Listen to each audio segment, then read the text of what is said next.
If you've passed 50, you've probably noticed something curious. Things that used to set you off at 30 barely touch you today. Arguments that were worth a sleepless night aren't worth 5 minutes now. This doesn't come from being tired. It comes from a kind of understanding that only arrives with time, and it fits into a few lessons. I gathered 9 of them, the kind we learn late, but never forget. Anger is punishment you give yourself. Anger works like a poison you drink, hoping the other person gets sick. Your chest tightens, you lose sleep, and you rehearse comebacks in your head. And often, the other person is unaware of the fight and your feelings. And that's the cruel part of anger. It promises it's working against the other person, but all the work happens inside you. You're the one who loses sleep, who ruins the day, who carries the tension in the shoulders. Every extra minute you hold on to it is another minute taken from your own life. What happened may have started with them, but how long it stays with you is your choice. And most of the time, it isn't worth another afternoon of your life. You suffer twice when you worry about tomorrow. How many nights of sleep have you already lost over things that never happened? Now add all of them up across a lifetime. It's probably the biggest waste any of us have ever committed. Worry charges you twice. When something bad actually happens, you suffer once on the day. But when you worry in advance, you suffer first, in your imagination, and then again, and again. The most absurd part is that most of the time the event never arrives, so you suffered for nothing. That's why suffering over what escapes our control drains our energy. True peace comes from accepting the unexpected and knowing you can only control your choices, reactions, and feelings.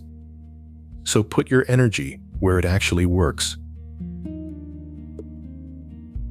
Nobody's thinking about you, and that's a gift. Here's something strangely comforting. Most people aren't thinking about you nearly as much as you imagine. They're too busy thinking about themselves. It takes years to fully appreciate what that means.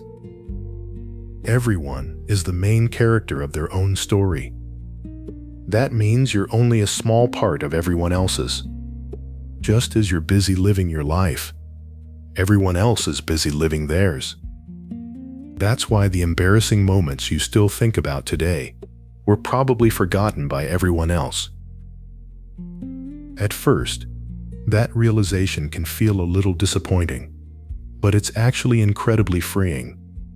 If people aren't watching you that closely, you don't have to spend so much energy trying to meet their expectations. You have more freedom to wear what you like, create what you enjoy, make mistakes, and let yourself be imperfect. The audience you feared was never paying as much attention as you thought. If it doesn't matter in 5 years, let it go today. This is the most practical tip of all. It serves as a tool you can use today. Whenever something sets you off, ask one single question. Will this still matter 5 years from now? Notice what happens when you apply that question to the day's irritations. Consider the sideways comment, the unanswered message, and the silly misunderstanding. In 5 years, none of it will exist in your memory. You won't even remember it happening.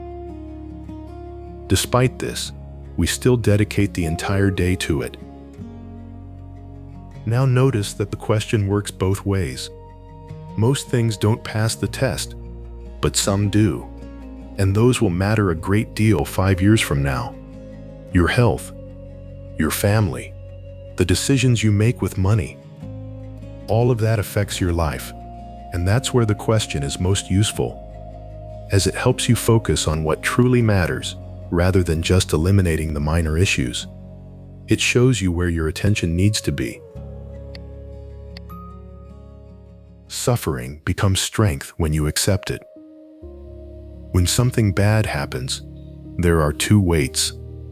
The first is what actually happened. The second weight is our struggle with reality, insisting that things shouldn't be this way, that it's unfair, and that such events shouldn't have happened to us. The first weight is real, and there's no escaping it. The second is optional, and it's almost always heavier than the first. Accepting doesn't make the pain disappear. It only reduces the burden that we impose on ourselves. And that's where the strength comes from. Not because suffering is beautiful, but because whoever stops fighting with what already happened gets their hands free to deal with what comes next. Anyone over 50 likely knows someone who became trapped in a single event and aged while still arguing with the past. You also know someone who experienced something terrible, accepted it, cried as needed, and returned to living. Both people suffered, but only one is still suffering. Nobody is going to change because you want them to. You can spend 30 years waiting for an apology, a change in behavior, or a bit of recognition. It doesn't come. People change for their reasons, on their time, and almost never because of what you do. And this doesn't happen because they're bad people. Change occurs from within, not from external influences. No amount of talking, of love, or of your own suffering speeds that process up. That's the hard part, but it sets you free. While you wait for someone to change, your peace depends on a decision that isn't yours. When you accept that the change might not come, and you decide how you want to live anyway, control of your life goes back into your hands.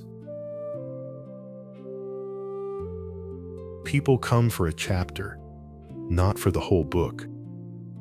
We carry from our youth the idea that a real friendship lasts forever, and that losing someone along the way means one of the two sides failed. At 50, you've lived enough to know it doesn't quite work that way. People belong to phases.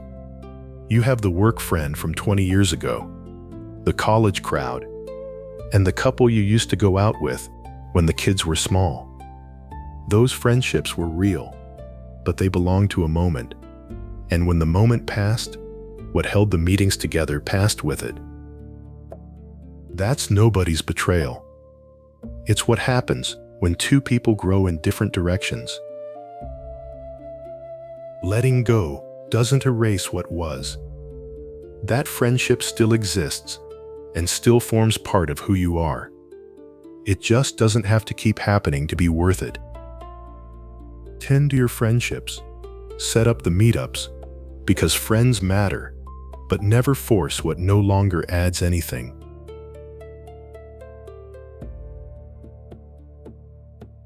Focus on effort, not outcome. You control what you do, but you don't control what happens afterward. You can take care of your health your whole life, and you don't control the diagnosis. You can raise your children with every bit of care, and you don't control the choices they'll make. The effort is yours, the result isn't. And understanding this changes the way we carry our lives. Because whoever ties their own worth to the result lives at the mercy of things that don't depend on them, and ends up drawing the wrong conclusions about themselves. If you did your part, you did your part. What came after belongs to a game with too many pieces for anyone to master. People who understand this tend to try harder because they stop burning energy on anxiety about the result and put all of it into what actually answers to their command. Your time is your life. Guard both. We saved this one for last because it brings all the others together. Time is the one thing you spend every single day without ever getting it back. Yet we often give it away without thinking. We spend hours on arguments that lead nowhere, days replaying things we can't change, and weeks worrying about problems that never arrive. Once you realize that your time is your life, your decisions begin to change. Is this argument worth an hour of my life? Is this worry worth my evening? Is this relationship worth my energy? Every time you say yes to something, you're also saying no to something else.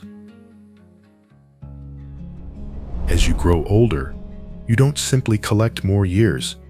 You become better at recognizing what deserves your attention and what doesn't. At 50, you didn't get smarter. You got wiser at recognizing what doesn't deserve you. And that's what experience actually is. Life experience is the collection of things lived, mistakes, and emotions we gather over time. Wisdom is how we use our experiences to choose where to be.